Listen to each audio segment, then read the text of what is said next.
Olá, obrigada pelo convite. E nesses próximos minutos nós vamos falar sobre o uso de inibidores de integrase em pacientes com transtorno cognitivo. Esses são meus potenciais conflitos de interesse. O envolvimento neurológico pelo HIV se dá de múltiplas maneiras. Nós sabemos que na doença avançada, quando o paciente apresenta AIDS, o envolvimento neurológico por doenças oportunistas não é um evento incomum. E mesmo o paciente melhorando da doença neurológica e recuperando seu status imunológico com a terapia antirretroviral, existe uma potencial manutenção do déficit cognitivo e algum sintoma motor. Além disso, o HIV também pode envolver o sistema nervoso primariamente. O HIV é um vírus neurotrópico e dessa forma ele pode produzir algum prejuízo neurológico ao longo do tempo. E isso pode ocorrer independente da terapia antirretroviral. Nesse mecanismo, a doença neurocognitiva associada ao HIV é a doença primariamente causada pelo HIV mais prevalente. Nesse cenário, a terapia antirretroviral também é investigada, apesar do seu potencial benefício, do benefício já comprovado, nós sabemos que existem questionamentos quanto ao seu potencial efeito neurotóxico. E, além disso, outros fatores de confusão, que são bastante prevalentes nas populações com HIV, também dificultam a nossa atuação, o nosso diagnóstico. Confundidores como comorbidades, nós sabemos que comorbidades neuropsiquiátricas não são incomuns na nossa população. Diabetes, obesidade são situações que se relacionam com com disfunção cognitiva. Co-infecções como hepatite C também podem causar um dano cognitivo.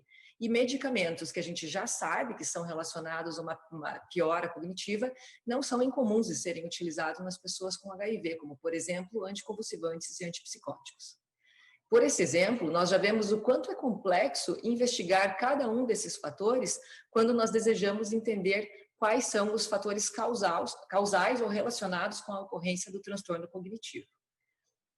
Então, vamos iniciar falando sobre a desordem neurocognitiva associada ao HIV. O transtorno neurocognitivo associado ao HIV, no início dos casos de HIV no passado, na década de 80, na década de 90, se manifestava principalmente através da demência associada ao HIV. Após o uso da terapia antirretroviral e o uso cada vez mais precoce dos medicamentos, nós percebemos que a demência associada ao HIV passou a ser um evento mais incomum, mas formas mais brandas da doença aumentaram em prevalência, haja vista a melhor sobrevida dos pacientes com o uso da terapia antirretroviral. Nós percebemos nesse slide que casos de envolvimento cognitivo, seja ele assintomático, leve ou grave, hoje se apresentam em metade dos nossos pacientes.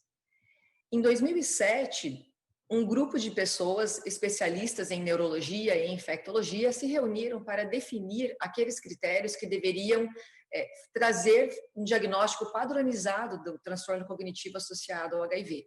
Esses critérios se chamam critério de Frascati e classificam o transtorno neurocognitivo associado ao HIV em 3 formas. A primeira forma é o transtorno neurocognitivo assintomático. O segundo é o transtorno cognitivo leve a moderado e o terceiro é a demência associada ao HIV, que nós já conhecíamos lá da década de 90. Essa classificação é baseada na performance neurocognitiva do paciente em testes neuropsicológicos e também nas queixas que ele apresente, classificando-as de acordo com as atividades instrumentais da vida diária. De acordo com essa classificação, o paciente que apresenta uma performance pior num teste neuropsicológico, mas não apresenta queixa e não apresenta alteração das atividades instrumentais da vida diária, se classifica como uma pessoa com transtorno cognitivo assintomático. Se o paciente tiver uma alteração no teste neuropsicológico, mas também tiver queixa e tiver alteração das atividades instrumentais da vida diária, ele então se classifica nas formas leve a moderada ou demência, sendo que na demência o envolvimento neurológico é mais intenso, o envolvimento neurocognitivo é mais evidente. Algumas críticas se fazem a essa definição. Primeiro, qual é o impacto clínico da doença neurocognitiva assintomática? Ainda há dúvidas se essa entidade realmente é importante, porque a gente não sabe se ao longo do tempo o paciente vai evoluir com uma piora cognitiva. Da mesma forma, esses critérios trazem uma alta prevalência de diagnóstico de desordem neurocognitiva e que nem sempre é o que aparece acontecer na prática. E talvez o problema seja eu definir um anormal, sendo que o meu normal talvez não seja a definição correta, porque as populações com HIV, em muitas vezes, se distinguem daquelas populações sem HIV para as quais os testes neuropsicológicos foram investigados. Então, existem outros critérios que são aqui demonstrados, mas o que não se tem dúvida é que a desordem neurocognitiva é um evento prevalente, mesmo na era da terapia antirretroviral combinada. Quando nós investigamos um paciente com desordem neurocognitiva, faz parte da investigação a coleta de líquido cefalorraquidiano e a investigação da carga viral no líquido cefalorraquidiano. Alguns pacientes apresentam carga viral detectável no líquor. E esse diagnóstico da carga viral detectável no líquor deve ser denominado escape do HIV no sistema nervoso central. Então, essa é uma outra condição que deve ser investigada. E naqueles pacientes que apresentam carga viral plasmática indetectável, a presença de qualquer valor de carga viral detectável no líquor define o escape do HIV no sistema nervoso central. Por outro lado, os pacientes que apresentam carga viral detectável no líquor, pacientes que apresentam carga viral detectável no plasma, esses pacientes devem apresentar uma carga viral maior no líquor para que então se defina o escape do HIV no sistema nervoso central. Quando existe essa discordância de carga viral no líquor com relação ao plasma, nós investigamos se o paciente apresenta ou não sintomas. E o escape do HIV no sistema nervoso central sintomático é uma entidade que deve ser investigada e tratada. Como nós falamos, alguns pacientes apresentam essa discordância de carga viral líquor-plasma e não apresentam sintomas. Isso estima-se que acontece em 5 a 10% dos pacientes adequadamente tratados. E o impacto clínico disso é desconhecido. Nós não sabemos qual é a importância disso a longo prazo. Por outro lado, quando o paciente apresenta essa discordância e apresenta sintomas, esses casos devem ser adequadamente manejados, uma vez que a literatura já demonstra vários casos em que o paciente apresenta melhora significativa dos sintomas após algumas adequações de tratamento. O que nós devemos fazer nesses casos? Então, devemos melhorar a adesão se o paciente tiver uma menor adesão à terapia antirretroviral, tratar fatores de confusão, como, por exemplo, depressão, adequar comedicamentos que possam afetar o paciente do ponto de vista neuropsiquiátrico. E, finalmente, nesses casos, está mais evidente de que adequar a terapia antirretroviral, de acordo com a habilidade do medicamento penetrar no sistema nervoso central, faz bastante diferença. Considerando as diferentes características farmacológicas dos medicamentos e a sua habilidade de cruzar a barreira hematoencefálica, algumas classificações demonstram que os antirretrovirais são diferentes na sua potencial invasão ao sistema nervoso central. Nós percebemos nesse slide que existe uma determinada classificação que divide os antirretrovirais em 0 a 4 pontos, sendo que os que têm 4 pontos, né, uma maior pontuação, têm uma habilidade maior de cruzar a barreira hematoencefálica e reduzir a carga viral no compartimento do sistema nervoso central. Essa adequação da terapia, né, da terapia combinada baseada nesses critérios, se demonstrou ajudar os pacientes quando eles apresentam a discordância da carga viral líquor-plasma. Nos pacientes que não apresentam essa discordância, existe menos evidência de que faça diferença a adequação da terapia antirretroviral, mas ainda assim, a maioria das pessoas fazem essa adequação quando o paciente apresenta um déficit cognitivo que se supõe que é primariamente causado pelo HIV. E aqui a gente consegue perceber o papel dos inibidores de integrase. Então, dolutegravir, que é o inibidor de integrase hoje mais utilizado no Brasil, ele tem uma pontuação alta nesse score e se relaciona a uma potencial redução maior de carga viral licórica. Nesses casos de HIV, de escape sintomático do HIV no sistema nervoso central, se recomenda evitar terapia dupla, evitar raltegravir na sua formulação de uma vez ao dia, evitar o cobicistat.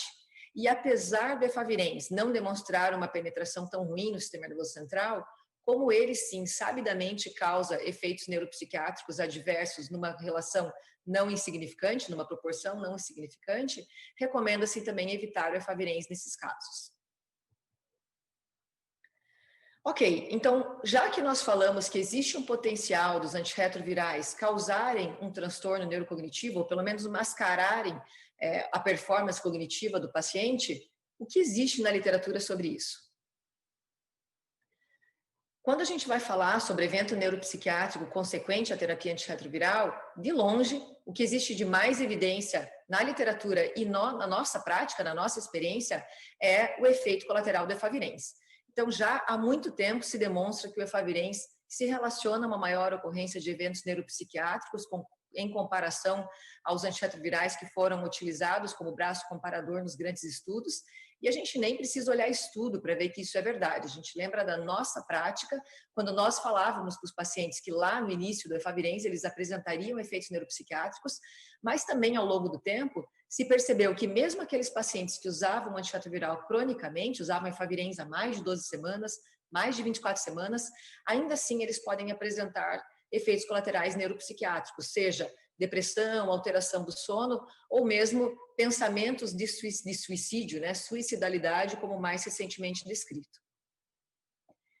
Esse é um estudo mais recente que investigou, então é um estudo de braço único, que investigou pacientes que utilizavam cronicamente, então mais de 6 meses de terapia baseada em efavirenz e que modificaram o tratamento para uma associação de bictegravir, FTC e TAF. E nesse estudo, nós percebemos que a resposta virológica mantida aconteceu em aproximadamente 90% dos pacientes, mas o que é mais interessante é perceber mais uma vez que pacientes que utilizavam efavirenz já há mais de 6 meses tinham um número significante de efeito neuropsiquiátrico e que após a troca para o bictegravir houve uma redução importante desses sintomas. Lembrando mais uma vez o que a gente vê nos nossos pacientes que ainda utilizam efavirenz, que não é insignificante a ocorrência de efeito neuropsiquiátrico com esse medicamento, ainda que eu esteja num esquema estável. E os inibidores de integrase? Muito se investiga o efeito neuropsiquiátrico dos inibidores de integrase. Quando a gente vai olhar os dados dos estudos clínicos que liberaram o uso dos inibidores de integrase, em geral, eles se demonstraram muito seguros. Apenas no estudo single, a gente verifica uma ocorrência um pouco maior de insônia, mas nesse estudo, como comparador à efavirenz, nós percebemos que houve o uso de questionários específicos que aumenta a nossa vigilância para esse sintoma neuropsiquiátrico. Nos demais estudos, a ocorrência de efeito neuropsiquiátrico relacionado ao inibidor de integrase ou mesmo descontinuação do uso do inibidor de integrase secundário à descontinuação do inibidor de integrase secundário a um evento neuropsiquiátrico é um evento raro. Agora, quando a gente vai olhar estudos de coorte, o dado muda. A gente começa a perceber um pouco mais de efeito neuropsiquiátrico que se considera relacionado ao uso em especial de dolutegravir. Talvez porque essa população é uma população diferente, com mais comorbidade, que habitualmente não entra em ensaio clínico, talvez porque o médico também está mais atento, né? Quando a gente está mais atento à possibilidade do efeito neuropsiquiátrico, nós questionamos mais e questionando mais a gente aumenta o alerta à presença de um efeito neuropsiquiátrico que talvez passasse despercebido se eu não perguntasse. Algumas outras diferenças são percebidas quando a gente vai avaliar fator de risco para queixas de eventos neuropsiquiátricos com inibidores de integrase, e em particular o dolutegravir. Então, pacientes virgens de terapia talvez experimentem menos efeitos neuropsiquiátricos comparados com aqueles que são experimentados em estudos de switch. E nos estudos de coorte, pacientes que utilizaram dolutegravir associado a abacavir, pacientes do sexo feminino, então mulheres, e pacientes mais velhos tinham mais potencial risco de apresentar um efeito neuropsiquiátrico adverso ao uso do dolutegravir. Pouquíssimos estudos investigaram de forma prospectiva a ocorrência de efeito neuropsiquiátrico em pacientes que utilizavam dolutegravir. E esse é um dos poucos estudos que fez isso. Então, nesse estudo, 254 participantes que trocaram a terapia antirretroviral de um esquema combinado baseado em efavirenz para um esquema baseado em dolutegravir foram avaliados. Investigações baseadas em teste neuropsicológico que testou 4 domínios e questionários que investigavam sintomas relacionados à depressão foram utilizados pré e pós-troca para investigar a diferença desses parâmetros com o uso de efavirenz ou uso de dolutegravir. Nesse estudo, nós percebemos que, com relação ao teste neuropsicológico, houve melhora da performance neurocognitiva após a troca de efavirenz para dolutegravir. Com relação aos sintomas depressivos, medidos pelo SCORE, pelo um questionário que se denomina PHQ, nós percebemos que, no geral, houve uma melhora leve, mas houve uma melhora quando eu troquei de efavirenz para dolutegravir, especialmente naqueles pacientes que tinham uma pontuação que os colocava numa classificação de depressão moderada. Nos pacientes que apresentavam depressão grave através desse score, não houve diferença quando eu mudei de efavirenz para dolutegravir. Um outro estudo tentou verificar a diferença, pós-descontinuação dos sintomas neuropsiquiátricos, das queixas neuropsiquiátricas em pacientes que utilizavam abacavir, lamivudina e dolutegravir.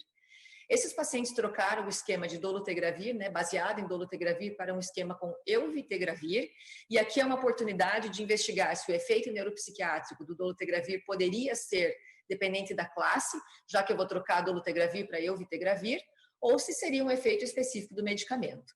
Além de avaliar a performance cognitiva e avaliar sintomas depressivos, eles também avaliaram alterações do volume do parênquima encefálico através de algumas técnicas de ressonância magnética.